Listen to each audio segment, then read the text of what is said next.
Приветствую, дорогие друзья! И сегодня у меня снова на канале уже многим известный гость, путешественник, филантроп и IT-специалист Али. Здравствуй! Всем здравия, привет тебе, дружище. Ну что, мы начинаем новую главу, так сказать, наших диалогов. Продолжаем освещать все вот эти вот известные глобалистические повестки. И сегодня, дорогие друзья, Али нам расскажет очень много интересного. У него информация из первых рук в тех местах, где он путешествует, что он исследует, сегодня вы узнаете. Али, давай начнем вот с очень важного, мне кажется, аспекта. Да? Каждый человек сегодня на планете пьет воду. Да? У кого-то меньше доступа, например, как, к сожалению, в странах Африки и некоторых других странах. Кто-то может потреблять ежедневно там, неограниченное количество, но качество воды будет страдать. Вот давай поговорим сейчас, у тебя как раз бутылка воды, вот, и давай поговорим об этом вопросе, где ты вообще сейчас путешествуешь и что тебе удалось обнаружить. Пожалуйста, тебе слово. Да, благодарю. И благодарю за то, что мы начинаем именно с такой важной темы, как вода, потому что это то, чему я посвятил, ну, я скажу, половину своей жизни сейчас. Вот последние 6 лет я занимаюсь этой миссией с водой. Уже там помог 5 школ в Африке имеют свою воду, и она как бы идет через... Ну, это дождевая вода, и создалась инфраструктура для дождевой воды. Значит, сейчас я нахожусь в Таиланде, но буквально пару дней назад я был во Вьетнаме, до этого я был на Бали, был в других частях Индонезии.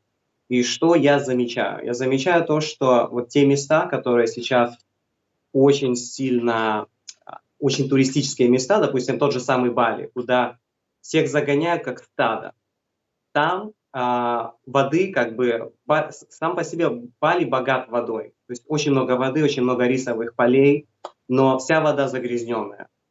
И она не просто загрязненная, у людей называется, есть такое понятие Bali belly, то есть балийский живот. То есть это человек, который пьет воду и просто отравляется водой. Часто ссылаются на то, что там не то что-то съел, еще что-то, но я знаю людей, которые на чистках сидят и пьют эту воду, которая не фильтрованная, и они травятся. Значит, те места, где очень много туризма, получается, что очень много мусора, очень много пластика, и этот же самый пластик мы пьем, то есть это вот эти все испражнения, извините меня, даже в Лос-Анджелесе был принят закон о том, что все, что выходит в канализацию, возвращается обратно в краны. И это на ответственности людей, чтобы фильтровать эту воду. Многие вообще об этом не знали и продолжают пить воду с крана и болеть. Так вот, то есть такие места, как Бали, конечно, рекомендуется пить воду, которая фильтрованная, то есть там есть единственный бренд, называется Clio. Из 10 брендов, которые я протестировал, это нормальный бренд воды. Там есть еще один маленький бренд, и был пожар у хорошего бренда. Был, кстати, пожар на их заводе, называется Балиен вода, если кто был на Бали. У них вот был пожар, и воды больше нету. То есть тоже какая-то своеобразная конспирология. Вот. Потом я после этого поехал на Ломбок, то есть в другие места. И то, чем я сейчас занимаюсь, это экотуризм. То есть я помогаю себе и людям быть в тех местах, где можно пить чистую воду, есть еду, которая не загрязненная. Я сейчас об этом расскажу детальнее. И вот, я попал на такой остров, называется Фукуок. Мало кто о нем знает, он находится во Вьетнаме. То есть туда можно попасть, в принципе, из Таиланда, даже из Кореи и из Китая. Сейчас очень много китайцев и корейцев туда приезжают, так как они обнаружили этот остров, и там сейчас идет очень большая стройка. Но что примечательно, ты потом сделаешь эту вставку, я нашел самую чистую воду. То есть мой вот этот тестер, который показывает уровень загрязнения воды, по-английски Total Dissolved Solids, он показал воду, которая с крана, она была 20, там параметр 20, и вода, которая была с рек, 11. То есть, если сравнивать с Бали, на Бали там, если быть в Южном Бали, где Улувату, там около 400, там бывает иногда 500, то есть 500 это максимальный показатель по FDA, то есть по американскому закону, там, у европейцев тоже, по-моему, 500. И вот, то есть я удивился, насколько чистая вода. И ты, когда ее пьешь, ты чувствуешь, как быстро ты насыщаешься. Часто бывает такое, что мы пьем воду, но кажется, что нужно еще больше выпить, еще больше выпить, еще больше выпить. То есть, если кто-то пробовал талую воду, вы понимаете, вы ее выпили, она очень быстро метаболизировалась, и вы уже пошли в туалет, потому что она быстро все чистит. Это показатель хорошей воды. Дальше. Есть такие... Я сейчас путешествую тоже по тем местам, где...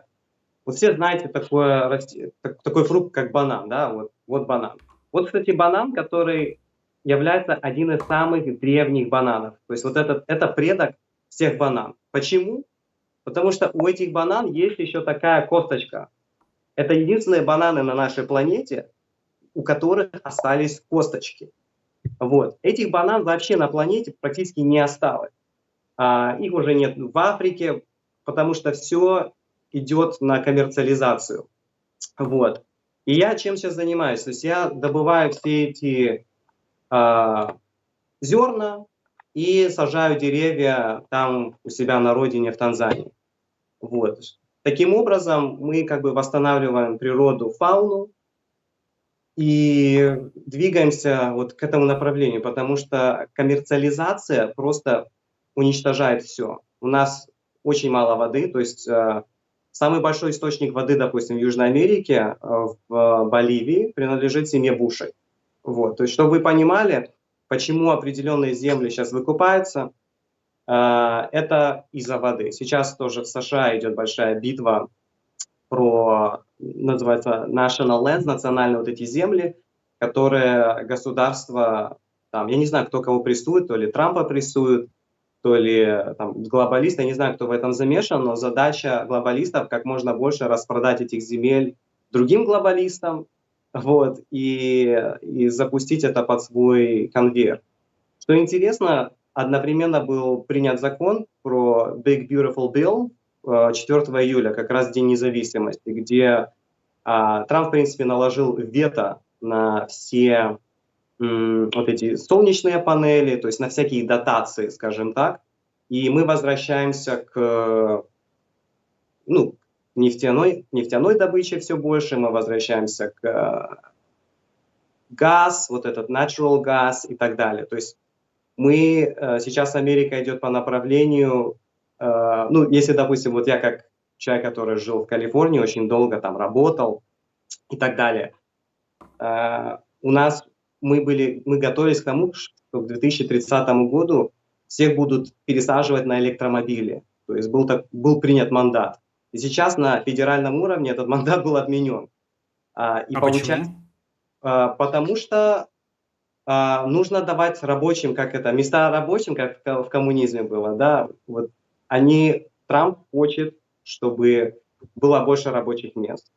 И он, конечно, за за нефтяное лобби, то есть вот эти люди, сейчас кто обогатится за счет этого? Обогатится Оклахома, обогатится Техас, может быть, будут развивать Аляску, потому что Аляске, привет русским царям, которые ее продали, там невероятное количество нефти, и, видимо, сейчас Америка будет больше входить как бы в такой свой бабл, потому что там санкции с Китаем, непонятно, куда они двигаются, и чувствуется, что Америка хочет создавать гораздо больше рабочих мест и входить в какую-то свою такую автономию, то есть при этом отжимать нефть где-то на Дальнем Востоке, но и развивать свои недры.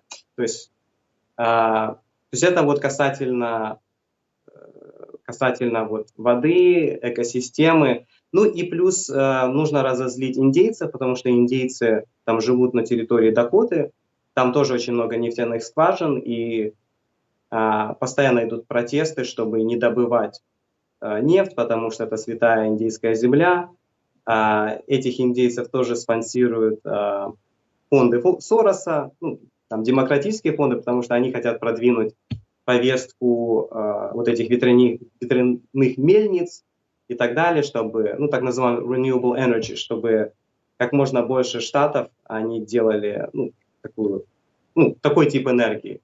Но вот лобби Трампа и республиканское лобби, они за, скажем, старые эти понятия, и похоже, и это бьет тоже по Илону Маску. Опять-таки мы не знаем, насколько там маскарад, не маскарад, насколько они это все разыгрывают, но как бы это сильно бьет по бирже, по вот этим компаниям, которые относятся к renewable energy, то есть электромобили и так далее, там солнечные панели, вот их ценность упала на рынке.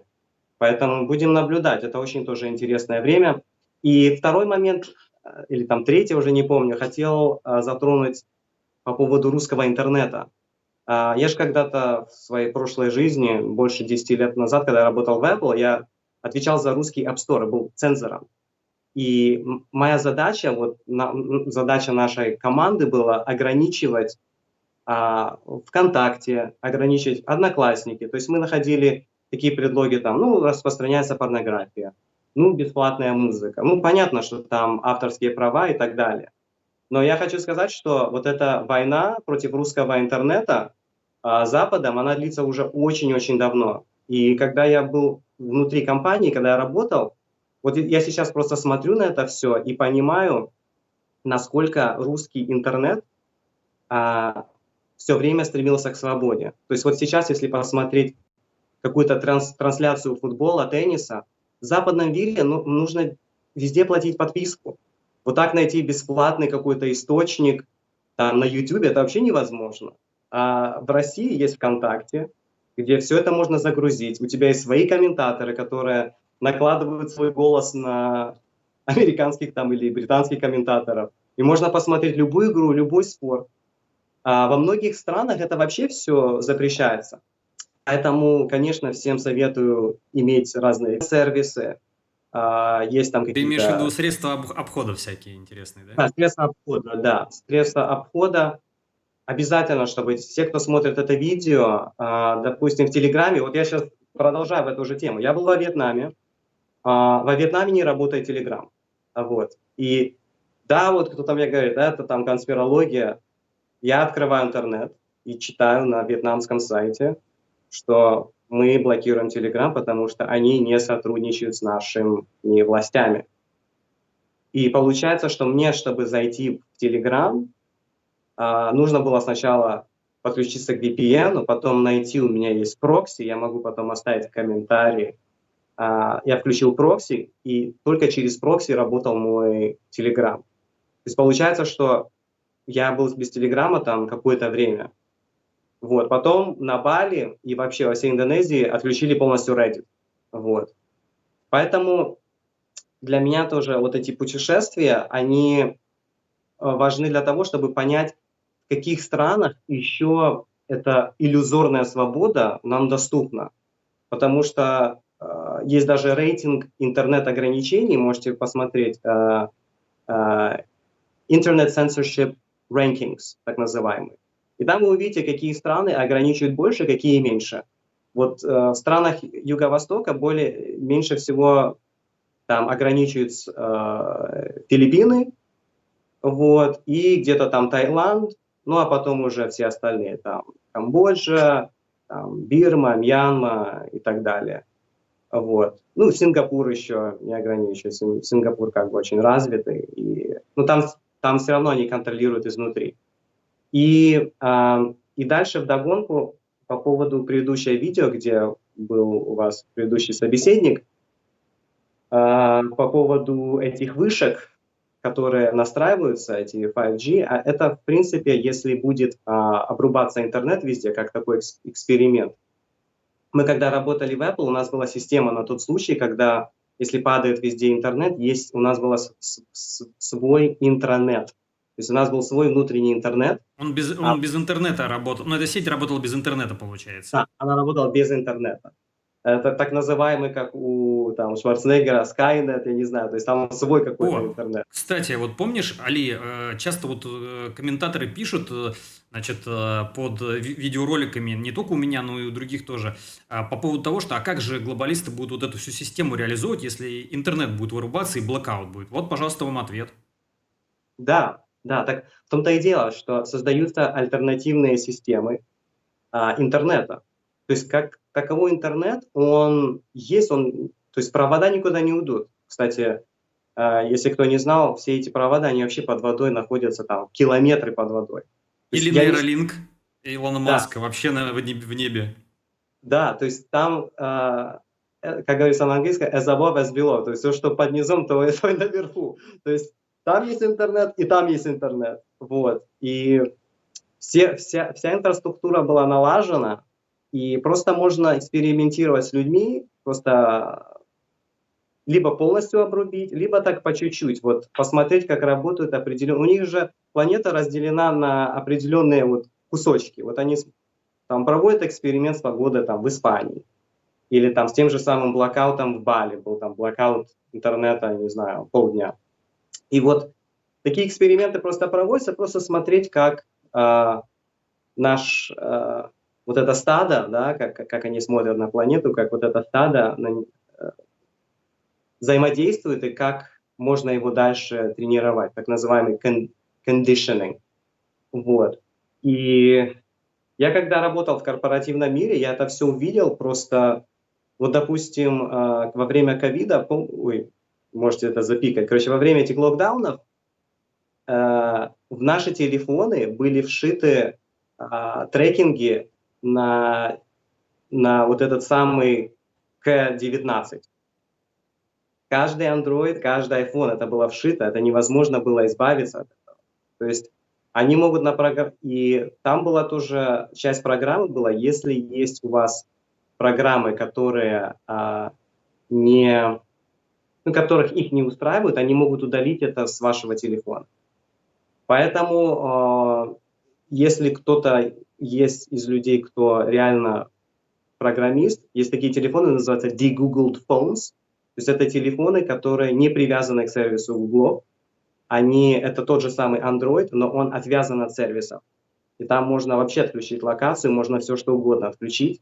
Эту прошивку можно там бесплатно себе сделать, там, или купить какой-то туториал, взять какой-то старый Android и просто отвязать его от всей системы. У меня есть где-то такой телефон, просто в нем очень плохая камера, потому что нет вот этих программных обеспечений. Это получается сырой телефон, но при этом вас невозможно отследить. То есть не нужно покупать кирпич, там Nokia какую-то. Все это можно делать обходными путями. Слушай, да, на самом деле ты затронул правильно тему интернета тоже. У нас буквально вот в стране сейчас на протяжении, наверное, нескольких месяцев очень серьезные перебои в работе интернета по разным регионам. И, что немаловажно, перебои в работе WhatsApp, Telegram, в принципе, то есть незапрещенных сервисов. Вот. Вначале говорили о том, что это ограничение интернета связано с защитой от разных летательных аппаратов, которые периодически внедряются в пространство разных регионов, но теперь просачивается все больше и больше информации, что это часть такой, знаешь, некой спецоперации по подготовке к функционированию суверенного так называемого интернета, да, то есть который будет именно вот внутренний, как ты уже и сказал, да, то есть который будет независим от глобальной сети. И что интересно, будут заблокированы те ресурсы, которые менее лояльны, да, и оставлены только лояльные, а возможно даже только вот внутренние российские определенные. В принципе, это уже происходит сейчас, и вот буквально сегодня утром я делал опрос у подписчиков, а мы с тобой интервью записываем, чтобы просто зрители понимали, 6 июля, то есть воскресенье, вот, и прикол заключается в том, что у 70% либо были перебои в работе, либо, то есть не работал вообще, перемешку. Ну, там где-то у 50% с перебоями работал, у 20, там, 25 вообще не работал вчера. Вот. И вот это о многом говорит на самом деле. Глобалисты, в частности, в разных странах, они же просто реализуют ту повестку, которая будет релевантна, то есть подходящая для той области, где вот они находятся, да.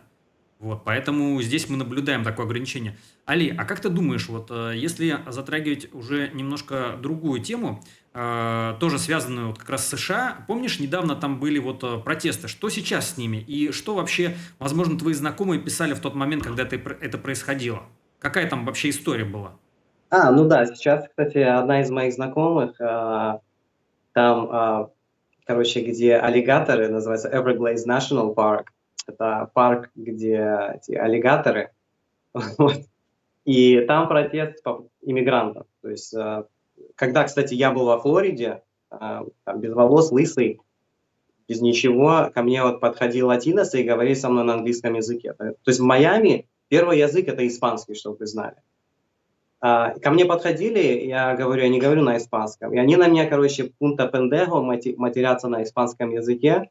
Типа, ты что, Жесть. возомнила себя американца, что ты там понтуешься, типа. У меня началась такая, ну не то что паника, короче, я начал на них на немецком материться. Они вообще испугались. Вот, и у меня такой был интересный опыт, и я после этого в Майами вообще не заезжал, потому что Майами – это такой латинский хаб, туда постоянно везут при предыдущей администрации так называемого бидона, везли туда всех этих иммигрантов, вот, и они сейчас там, им проплачивают, кстати, эти протесты, эти многие протесты проплачены, есть очень много видео на YouTube по этому поводу. Вот, и, ну да, задача, конечно, как бы у демократов есть тоже своя повестка – дестабилизировать Америку и раскачать этот патриотизм. То есть у них своя повестка, у глобалистов, видимо, там своя, но она больше, мне кажется, приземлена к демократам, как мне кажется, потому что им выгодно, чтобы люди протестовали, но им также выгодно, чтобы американцы были, американские патриоты, чтобы они были еще более злые, чтобы их тревожить, потому что во время, когда там победил Бидон, они это приняли более-менее спокойно, без там протестов, хотя типа выборы были украдены. Так вот, сейчас это, они проходят эти протесты, но они более такие местечковые. То есть там появились, здесь появились. Видимо, что повестка, которая происходит сейчас в Иране, она получается, как говорится, overshadow, то есть она вот бросает свою тень на все остальное, и сейчас вот думают, будет следующий запал там по Ирану или Сто нет. процентов. Будет, будет. И поэтому вот сейчас вот все эти дебаты, накручивается больше эта тема, поэтому уже все забыли про Украину, то есть что там происходит, где этот президент, прячется он или не прячется. То есть вот Кстати, это, Али, в тему да. про Украину буквально свежая новость. Компания BlackRock отзывает там финансирование по восстановлению Украины. Интересно, да? Ну если BlackRock в этом участвует, Точнее, э, траст, это не компания, это траст целый. ух ты, ух ты. Ну, значит, они... Кстати, у меня сейчас с Украины был тоже новость. У меня там сейчас знакомые, ну, девочки вернулись там из Европы в Одессу. Там время от времени, конечно, бомбят, но много иностранцев, то есть много иностранных мужиков. То есть внутри Европы есть такая какая-то реклама среди мужиков, что можно поехать в Украину, можно там обновить немножко генофонд Украины. И, то есть, туризм есть, туризм не остановился. Если Понятно, кажется, понятно. что в Украину нельзя въехать, нет, туристы приезжают, там шведы приезжают, балканцы приезжают. Вот. Единственное, что все дорого, все очень сильно подорожало, но все очень неоднозначно, очень неоднозначно. Да. Мгм. Слушай, смотри, как раз вот ты затронул тему Ирана.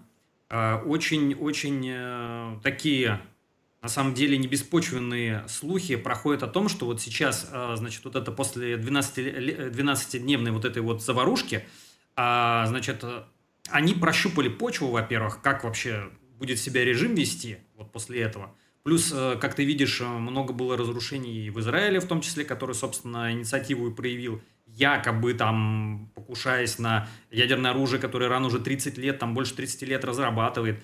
В общем, и как там разные слухи сообщают, то есть Израиль не ожидал, что будет такой ответ, то есть обе стороны фактически ну, достаточно серьезно пострадали. И сегодня буквально утром новость выходила о том, что Израиль скрыл некоторые масштабы, так сказать, поражений, которые были им нанесены. То есть, возможно, они не ожидали такой ответки. И сейчас самое интересное, да, вот Трамп декларировал мир, то есть он выступил таким неким миротворцем, что все, друзья, значит, закончили, мы выполнили свою миссию, но по слухам, опять же, повторюсь, в течение, точнее, 2-3 месяцев будет еще одна история. Но якобы, значит, одна из стран, связанных с Ираном, специально типа нанесет удар по Израилю, начнется новая фаза.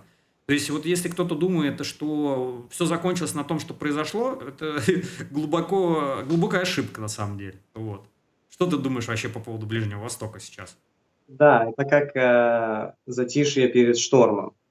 Там, что интересно, вот, ну, видели парламентское здание Ирана, это те же самые 33 там колонны или еще что-то, это те же самые масоны, иллюминаты и так далее. Вот. И Моссад, кстати, прекрасно знает, когда и что будет Иран атаковать. То есть Моссад знает многое. Они просто позволяют этому произойти, чтобы собрать жертвы. То есть очень важно жертвоприношение. То есть мы никуда не ушли от тысячелетних жертвоприношений. Господи, сколько я вот в Африке этого наблюдал, до сих пор это где-то происходит. Просто мы об этом мало знаем. Раньше это происходило на таком более, скажем, глобальном уровне, то есть те говорили, вот, богам нужны жертвы, бросаем всех в яму. Вот. Сейчас это больше охарактеризовывается такими войнами, вот этими стрелами и так далее. Поэтому то, что связано с Ираном, там просто очень священная земля, тоже там вот персидская территория, и если кто-то читал Библию или читали про суфиев и так далее, то есть вот эти территории, где идут вот эти разные меридианы по разным религиям и очень много святынь, их очень важно, почему-то глобалистам важно эти места загрязнить еще больше.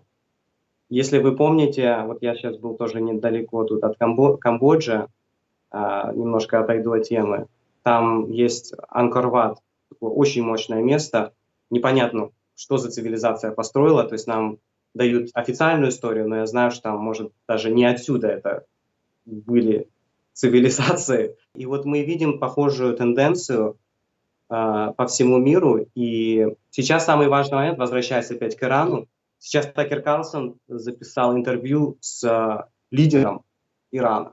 То есть вот этот момент, я думаю, может как-то создать сдвиг в одну или в другую сторону. Так что если вы следите за Такером Карлсоном, проверяйте его видео, через день-второй выйдет видео с иранским лидером, где иранский лидер будет объяснять, почему у нас такая ситуация и как они это видят. Конечно, это будет поверхностная информация, никто вам не скажет, кто там ими управляет, кто там им говорит, когда стрелять. Слушай, ну для общего развития я всегда такие смотрю интервью, то есть нужно понимать, какую они повестку вбрасывают через вот эти вот медийные, скажем так, бомбы. Обязательно, обязательно. Поэтому я думаю, вот можно уже оттуда отталкиваться, потому что у Такера Карлсона тоже какая-то своя неоднозначная роль. И как по мне, вот те журналисты, которые живы, они живы, потому что глобалисты им позволяют быть живыми. Да, да. Они их используют для своих целей.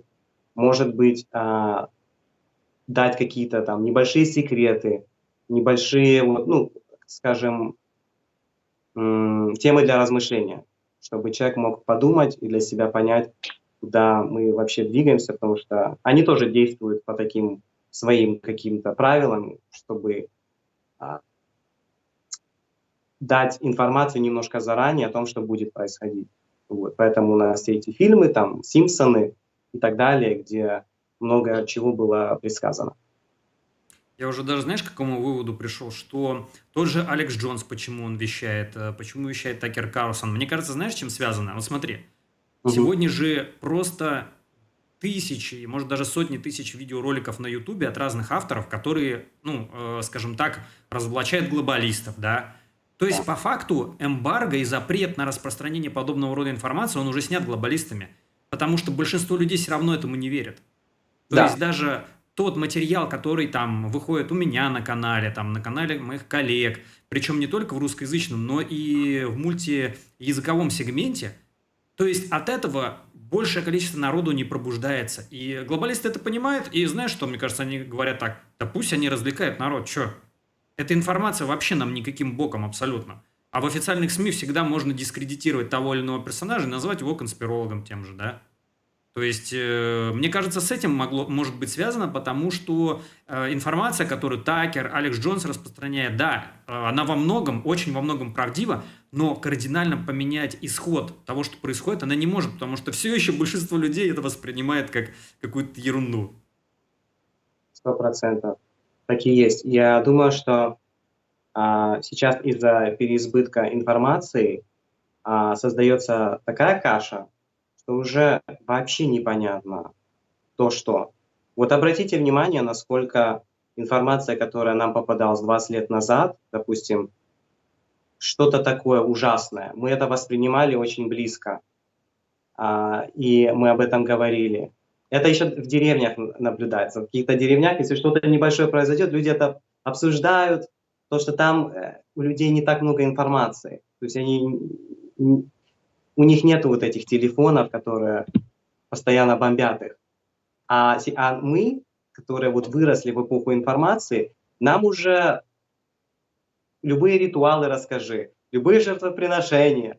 Уже все, человек, как бы, как говорится, people все схавает. И сейчас люди вот поедают информацию, и уже как бы нету даже никакой реакции, Да, потому что вот уже привыкли, привыкли, что привыкли. к таким людям, как там Эпштейн, там Диди, уже ну привыкли, ну делают, ну что, делают и делают. А, И это буквально единицы, их там тысячи, может даже миллионы этих людей. Мы не знаем, что вообще под землей происходит. А О как эти да, ракеты, о да. которые летят вверх и потом вот так летят, да, там врезаются в какую-то воду.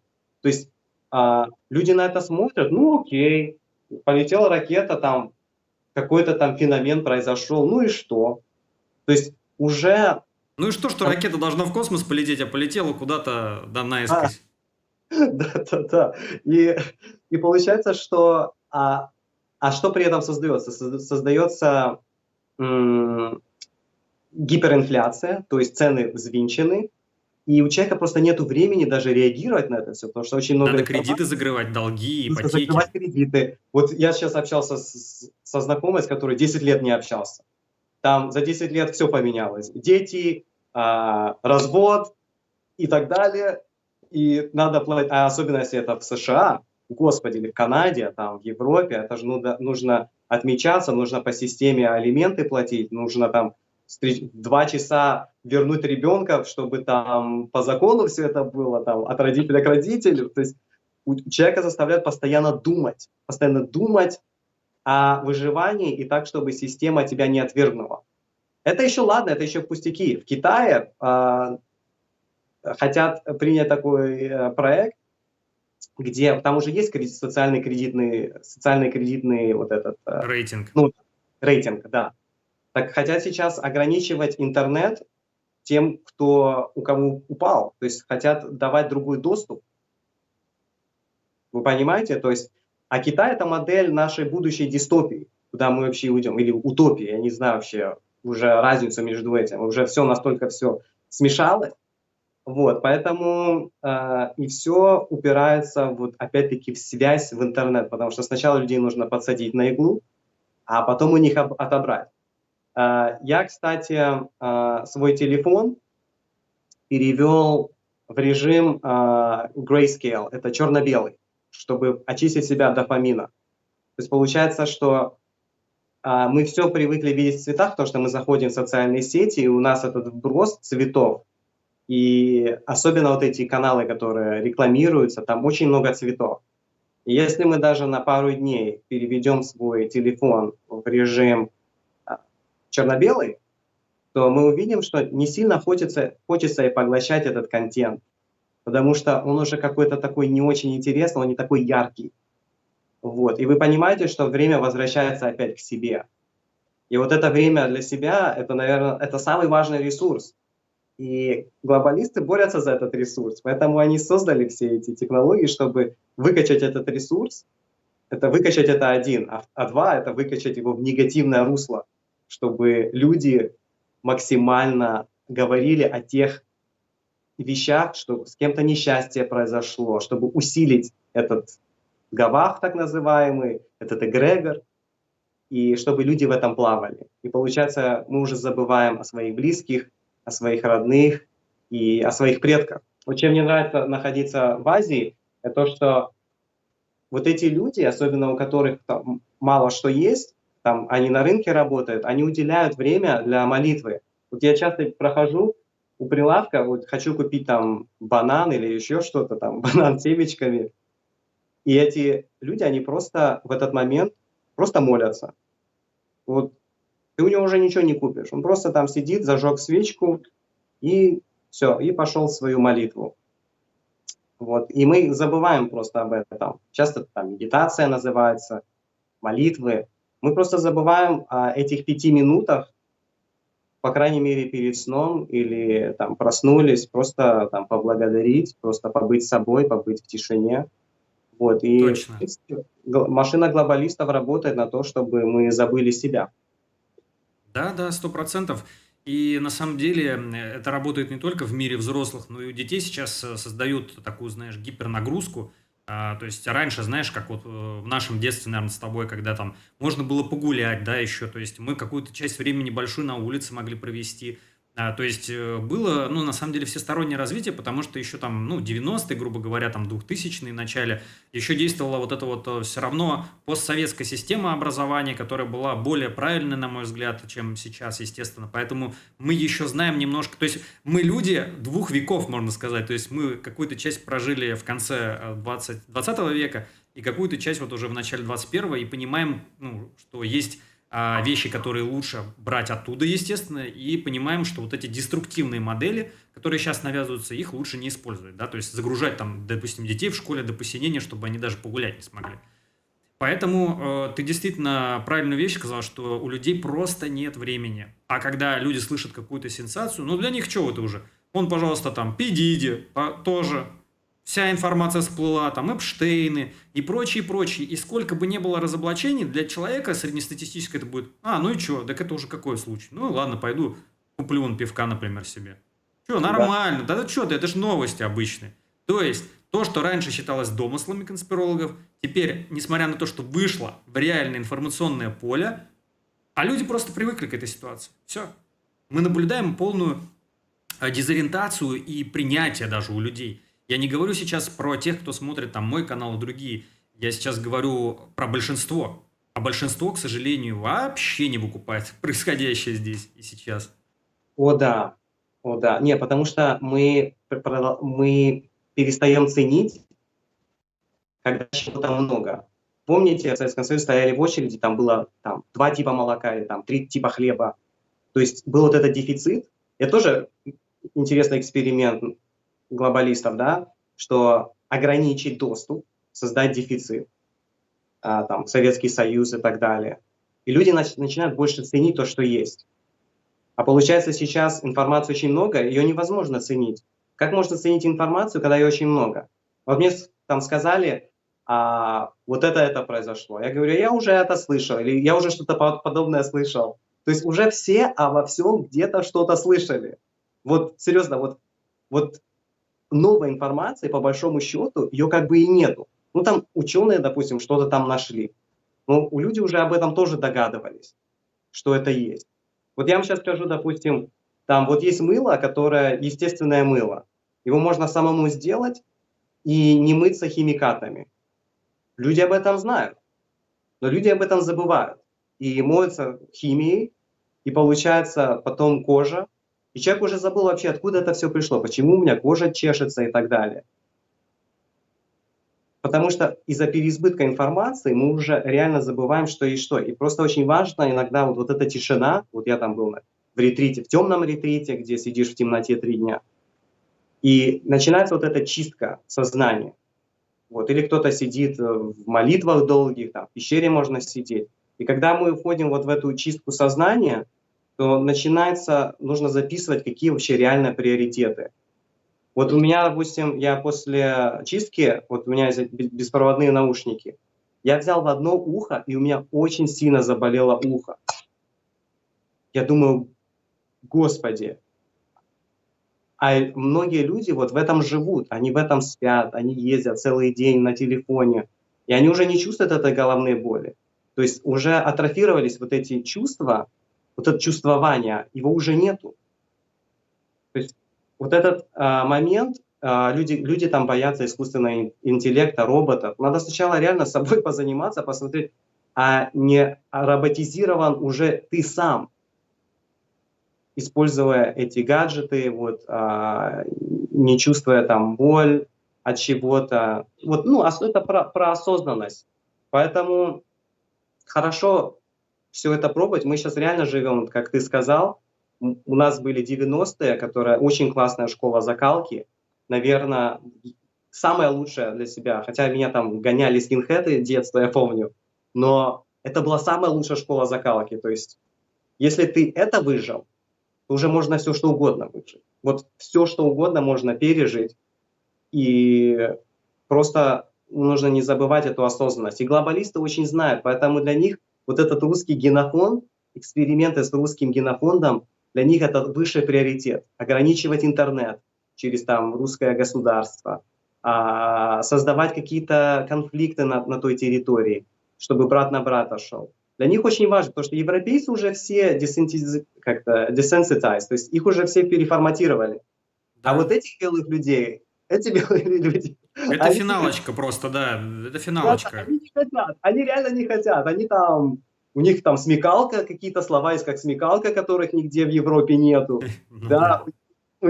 у них там какие-то вообще свои понятия, у них свой там ВКонтакте, где там люди, своя социальная сеть. То есть все равно очень, очень им сложно взаимодействовать. Я когда тут вижу, как взаимодействие идет там британцев, там русских, это всегда очень интересно за этим наблюдать. Да. Слушай, а как ты думаешь, вот получается, мы с тобой вещаем для очень узкой аудитории, потому что, ну, большинство нас воспримут за маргиналов, не совсем здоровых личностей. Получается, что мы только вот для какой-то, так сказать, узкой группы людей с тобой работаем, ну, то есть все это рассказываем. Да, есть такая, кстати, господи, я уже не смогу перевести, это из племени еще. Мне когда-то старейшина сказал, что если ты сначала у тебя много друзей, потом у тебя должно быть меньше друзей, когда ты взрослый. Это значит, что ты вырос. Потому что сначала мы набираемся, а потом идет процесс фильтрации. И вот скажу, руку на сердце кладу, что если от вас кто-то ушел, близкий друг, это значит, пора время разойтись. И мы сейчас идем вот в ту реальность с тобой вместе, где вот таких людей, которые идут вместе, этот круг будет все меньше и меньше, но он будет все более качественный. Потому что Да. мы находим своих людей. А те, кто не свой, они просто будут где-то там. То есть они будут считать нас придурками, и вот любое слово вставьте негативное, они будут считать нас такими. И меня так тоже постоянно там, что я там тестирую воду, хожу, на меня смотрят, он, наверное, там помешанный. А мне просто интересно, где чисто, где спокойно, где меньше радиации, где еще есть эти места, куда я могу пригласить друзей, и мы можем просто вообще ни о чем не думать. То есть я про это, я про чистоту, я чувствую, что мы находим друг друга через вот такие видео, и мы создаем свое, как говорится, микроплемя. 100%, Али, это на самом деле очень хорошая информация, и будем надеяться, что все больше и больше людей будут открывать глаза и понимать, что на самом деле происходит Спасибо тебе большое за позитив и за то, что рассказал сегодня много интересного. Всегда рад быть с вами. Всем благословений. Дорогие друзья, обязательно ставьте ваши пальцы вверх, если диалог был для вас содержательным и интересным. Также не забывайте подписываться на Telegram и на Бастион. Ссылки на эти ресурсы вы найдете в первом закрепленном комментарии. Берегите себя. Всем пока.